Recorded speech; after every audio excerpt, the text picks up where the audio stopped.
हाय भैया, नमस्कार, प्रणाम। हम आर के म्यूजिक से सत्यम बाबू आप सबके प्रणाम करतनी और वो सबके बताओ चाहतनी कि आर के म्यूजिक से कंपनी से एगो बहुत ही सुंदर गाना रिकॉर्डिंग होके जा रहा बा, जौन कि हमारे आर के म्यूजिक कंपनी के सुपरस्टार दिनेश दीवाना जी और साथ देता नी रूपा राज जी। तो आप सबके एक बार ब्याह जी से हमरा मिली। नमस्ते, प्रणाम। Hi friend. और आप सबके लेके चलते सीधे लाइव के पास। ऐसा लाइव देखे जाओ रिकॉर्डिंग कैसे होला। Presented by RK Music।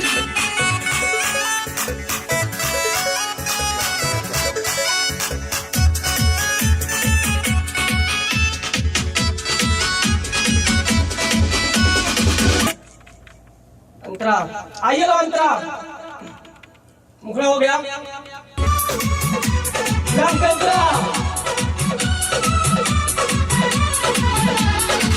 होते नहीं पारा है दिल साथ वाला अब बिछा के रखो से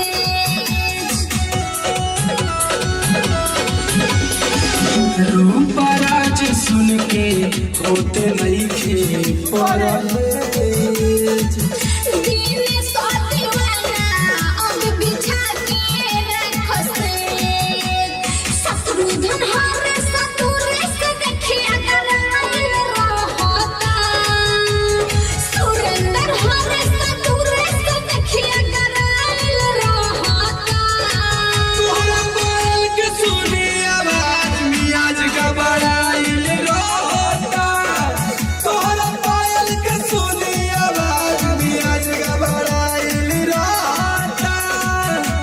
आर के रिकॉर्डिंग क्या बात है, बहुत खूब, सुपर।